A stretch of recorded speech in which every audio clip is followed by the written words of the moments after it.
Okay, so you've picked up your chainsaw, you've got plenty of work ahead of you, but you're trying to start it and it just will not start. What do we do? First of all, has the engine got any compression? That's that bounciness as we pull the recoil cord there. This is the piston compressing as it goes to the top of the cylinder, and we need that in order for the engine to work correctly. A lack of this may indicate excessive wear on the engine and we may not ever get it running correct. You can see the difference now. There's none of that bounciness, it's just turning the engine with no compression. In fact, I can pull it with 2 fingers there without any issues, and that shouldn't really be the case. So if the engine's turning and there's no compression, it might be a trip to the repair centre because it's not a quick easy fix. It would take a professional to take a look at this, but at least you know not to keep looking for other things, wasting time. But if there is plenty of compression there, but the chainsaw still won't start, then we can look into this a little further. Well, the first thing I would do in this situation is have a good look round the chainsaw itself. I'd have a look if there was any leaks or anything that's hanging off anywhere that I could see was the cause of the problem. I'd have a look underneath as well to see if there was anything untoward just there at the first instance. And we could quite easily spot anything, a fuel pipe or a wire hanging loose, or we could have some damage somewhere. And finding something like that would indicate where to start with the problem. But let's imagine that's all okay then. And where I'd move on to next is the stop button. Now this might sound very condescending, but I really don't mean it to be. You'd be surprised how many instances, how many people I've known that have left these buttons in the off position by mistake, not realising, and they couldn't start the engine, and that's been the only cause of the problem. So for what it's worth and the effort it takes to have a quick glance, just to have a second check to make sure this is in the right start position, it's well worth doing so, because missing this would make you go into the effort of trying to find something else that's wrong with the machine that isn't wrong at all. It's worth making sure as well that the choke's applied correctly. If after that all's well, then brilliant. But if that's not the case, then the next thing I would do is check the quality of the fuel and take a look inside the fuel tank. And the best way to do that is to get a little torch and have a look inside there and make sure that the fuel pipe is reaching into the fuel, or it could reach into the fuel. It's all there and present and no tears in it. And just check that it's clean, no foreign material in there like dirt and crud. And then I would reach in and pull out the fuel filter. We can see there it's attached to the fuel line, and it all looks okay. There's no cracks in the fuel line. We can take a better look now it's actually out. I normally take these fuel filters off and check them visually for any dirt and crud, and I also check them for blockages. So I take a real good close look through the gauze there of the filter, and you can see it all looks nice and clean there. And I also check it for blockages, so I clean this end here with a piece of cloth or something like that, and then blow through it, and that seems okay. And we can generally tell now at this stage whether that fuel inside there has got a stale smell or not. If it is stale, then it's best to just tip it away and replacing it for what it costs. Of course, if that does it and it's working okay, fantastic, but if we're back to this point again, then we need to go a little further. And the spark plug is the next thing I will check. So we'll take this cap off here, this top cover, and that will expose the air filter. And whilst we've got it in our hands, we'll just check that looks nice and clear, and we'll clean it if not. Whilst we're here at this point, we'll check the HT lead that feeds the spark plug, make sure there's no tears in it and it's not grounding anywhere it shouldn't do and short-circuiting. And now we need to remove the spark plug to take a good look at it, so we'll take our spark plug spanner and we'll loosen it there so we can remove the spark plug. And then once we've removed it, we can actually see the top of it, and that's what we need to be doing. We need to be looking at this point here right at the top. This is okay, it hasn't got too much carbon on it and it doesn't look damaged, and it's not wet with fuel. If it was, that would indicate that the engine is flooding, so too much fuel is going in. And so whilst we're at this point, we need to just test to make sure that the spark plug is working okay. We can do that by placing it back into the spark plug holder like this, and then making sure that the end of the spark plug is grounding onto the metal of the barrel. Again, for this we need to make sure we're in the on position.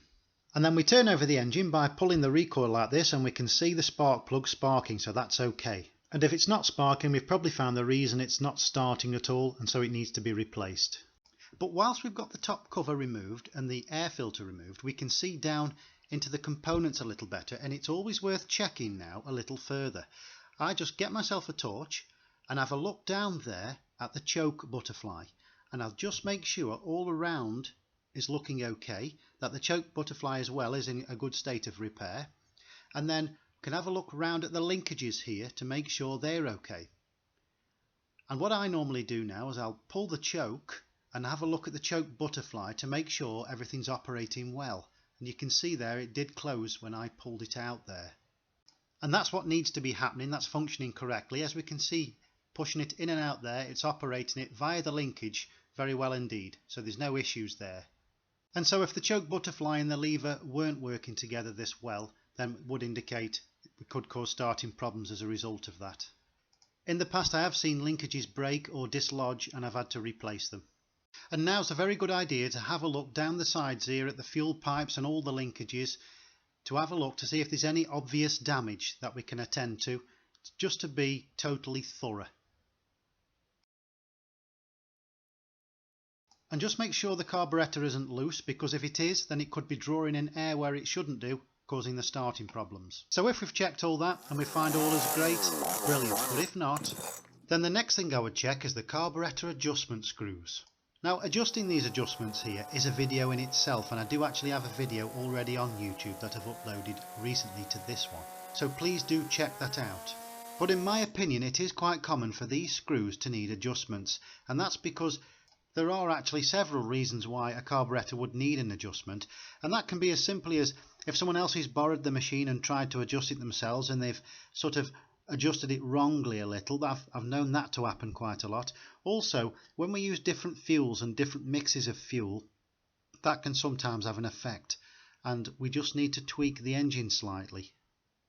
Particularly if fuel that was used previously was going slightly stale, so that octane rating, that combustibility wasn't quite so good. So making any adjustments in those situations can mean that when we actually do put decent fuel in next time, then it won't run quite so well. Until, that is, the carburettor has been adjusted for the new fuel. And at the same time, this issue can have a big impact on starting problems with these types of machines, because it's been adjusted previously for a certain state of fuel. That means we probably would have unwound the H screw a little to get more fuel in if the fuel was a bit less quality. And that means when we come to use the decent fuel, it could, because it's more combustible, it could mean that there's too much fuel going in. We need less fuel going in with decent combustible fuel than we do if fuel's going slightly stale in order for the same effect. And so with fresh fuel we'd have to readjust the carb again. And as before, if that works, great, absolutely fantastic. But again, if not, then the last thing I would probably remove to examine is the exhaust, in order for me to have a look inside the exhaust and just behind it into the manifold. And there's a couple of things I would be looking for. There's just a couple of nuts on here and a couple of bolts on this one. Sometimes there's only a couple of nuts. But what I'd be looking for is carbon build-up and damage to the engine. And for the effort it takes to remove these, it's well worth doing. And so just behind the exhaust here, we can see where the manifold is there. We can see the piston, so we can actually see inside the engine. So it's a quick visual there of the engine. And taking a look at the back of the exhaust there, we can see there isn't any carbon build-up there. And just taking a closer look back here at the piston and inside the engine, we can see there that the piston itself looks like it's in a good state of repair. There's no major score marks or any evidence of wearing and overheating in there, so that looks okay to me. We can clearly see that the piston ring looks okay and there's no damage to that either. If there was any carbon built up inside the exhaust here, then I would use a pick like this to pick it out. You can quite easily pick it out and clean it all back up again. And it's the same with just at the front here inside the manifold. It's quite easy to pick pieces of carbon out the front there, making sure not to damage the piston ring or the piston itself in any way, shape or form. But if there is any evidence of damage inside here to the piston, any evidence of wear or breakages or anything like that, or score marks, or the piston ring's broken, then it needs to go to a repair centre. It's far more than what can be done at home. That's if the machine's worth repairing, because sometimes the cost of doing so can be worth more than the machine itself. And to make things a little clearer here, if we show you a piston, and this is normal, it's new, it's a good one, and there's no damage on this, and then we'll show you one here to the right which is scored, so you can see the differences in the two. You can see in the scored one there that there are lines going down where there's been metal transfer between the piston itself and the barrel because it's got too hot. So this is completely damaged and the engine will not run like this. And I would say this is extremely scored. There is a level of scoring sort of much less than this, which would result in the engine not starting as well. As I say, this is very extreme. And so if I'd got all the carbon cleaned out of the exhaust and the engine looked fine and everything was well, then all well and good. And so I personally wouldn't go any further than what I've just done in order to just see if we can rectify something at home. Anything above and beyond really needs a visit to the service centre. So I hope these simple basic tips will help you get your chainsaw going. At least it might save you some money and repair bills. And there are always exceptions to rules. These are techniques that I personally use. I can't make you use them. It's up to you if you want to use them. And there are always exceptions to these things, and other people have other ideas. And it's not always easy to get the point across here and get all the information in that I really wanted to, but I hope I've provided enough to get you going should you decide to. The reason I want to leave it there and not go any further is because there's only so much you can do at home, and it gets to a point where you really do need to take it to a service centre, a repair centre. But I hope that's helped, and thank you for watching, and please do give me a thumbs up and subscribe if you haven't already. If you do know anybody who may benefit from this type of video, please do share. Thanks for watching.